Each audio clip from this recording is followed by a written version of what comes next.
विधानसभा चुनाव में बीएसपी को सत्ता में आने से रोकने के लिए सपा व बीजेपी ने अंदर अंदर मिलकर इस चुनाव को पूरे तौर से हिंदू मुस्लिम रंग दिया है, जिसके कारण बीजेपी फिर से यहाँ सत्ता में वापस आ गई है और इसके लिए सपा ही पूरे तौर से जिम्मेवार है।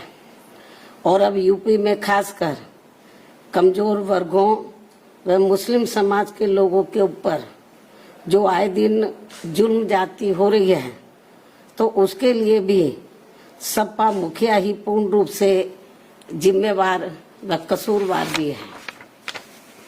और अभी भी ये किस्म किस्म की अफवाहें फैलाने से बाज नहीं आ रहे हैं, जबकि अब तो इनको अपनी बचकानी व घिनौनी राजनीति बंद करनी चाहिए। इसके साथ ही इनको मैं ये भी बताना चाहती हूँ कि इसमें भी कोई संदेह नहीं है कि यदि उत्तर प्रदेश सहित पूरे देश में खासकर दलित, आदिवासी, पिछड़ा वर्ग, मुस्लिम व अपर कास्ट समाज में से गरीब तबका भी बीएसपी में जुड़ जाता है, तो फिर ये लोग बीएसपी की मुखिया को पुनः यहाँ यूपी का मुख्यमंत्री बना सकते हैं। और इतना ही नहीं बल्कि आगे चलकर देश का प्रधानमंत्री भी बना सकते हैं, क्योंकि इन वर्गों के वोटों में बहुत बड़ी ताकत है, बशर्ते यदि ये लोग एकजुट होकर बीएसपी से जुड़ जाएं और चुनाव में किसी भी प्रकार से गुमराह ना हो, किसी भी प्रकार के बहकावे में ना आए। इसलिए मैं अपनी जिंदगी में यूपी की फिर से मुख्यमंत्री बनने व आगे चलकर देश का पीएम बनने का ही सपना देख सकती हूँ, लेकिन देश का राष्ट्रपति बनने का तो सपना मैं कभी भी नहीं देख सकती हूँ। ये भी मैं इनको बताना चाहती हूँ, क्योंकि मैंने अपनी पूरी जिंदगी ऐश व आराम के लिए नहीं बल्कि बाबा साहब डॉक्टर भीमराव अंबेडकर एवं मान्यवर श्री कांशीराम जी के बताए हुए रास्तों पर चलकर व कदम कदम पर कड़ा संघर्ष करके इनके अनुयायियों को व खासकर दबे कुचले लोगों को अपने पैरों पर खड़ा करने के लिए समर्पित की है। ये भी इनको मालूम होना चाहिए। इसके अलावा ये बात भी सर्वविदित है कि ये कार्य दबे कुचले लोगों को अपने पैरों पर खड़ा करने का ये कार्य मैं देश का राष्ट्रपति बनकर नहीं बल्कि उत्तर प्रदेश का सीएम व देश का पीएम बनकर ही कर सकती हूँ। इसलिए सपा के लोग अपने राजनीतिक स्वार्थ में मुझे जबरदस्ती राष्ट्रपति बनाने का जो सपना देख रहे हैं, तो उसे इनको भूल जाना चाहिए, कोई फायदा नहीं। जबकि इस मामले में हकीकत ये है कि सपा वाले मुझे देश का राष्ट्रपति बनाने का सपना इसलिए देखते रहते हैं ताकि उनके लिए यूपी का सीएम बनने का रास्ता साफ हो जाए, जो ये कदापि संभव नहीं हो सकता है, क्योंकि इस बार चुनाव में यूपी के मुसलमानों व यादवों ने भी इनको एक तरफा अपना वोट देकर देख लिया है। इनका कई पार्टियों से किया गया गठबंधन भी इन्होंने देख लिया है, लेकिन इसके बावजूद भी सपा अपनी सरकार बनाने में कामयाब नहीं हो सकी है। ऐसे में मुझे पूरा भरोसा है कि अब वे आगे इनके बहकावे में कतई भी नहीं आएंगे और वे फिर से यहाँ यूपी में बीएसपी की अपनी सरकार जरूर बनाएंगे।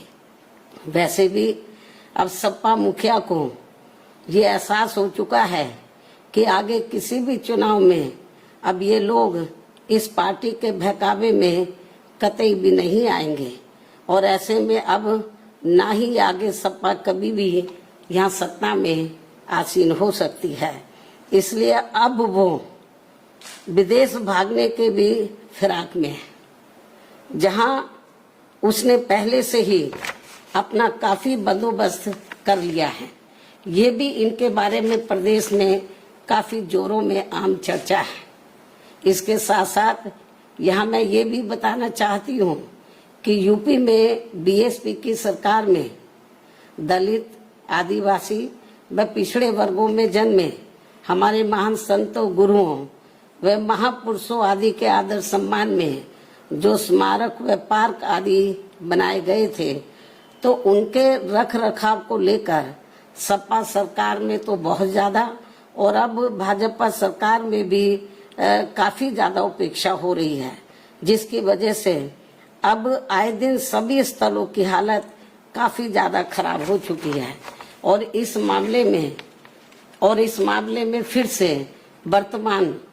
से मैं वर्तमान भाजपा सरकार का ध्यान आकर्षित कराने के लिए और इस मामले में फिर से मैं रिपीट कर रही हूँ, बहुत इम्पोर्टेंट है क्योंकि मीडिया बहुत गलत तरीके से इसको हाईलाइट कर रहा था।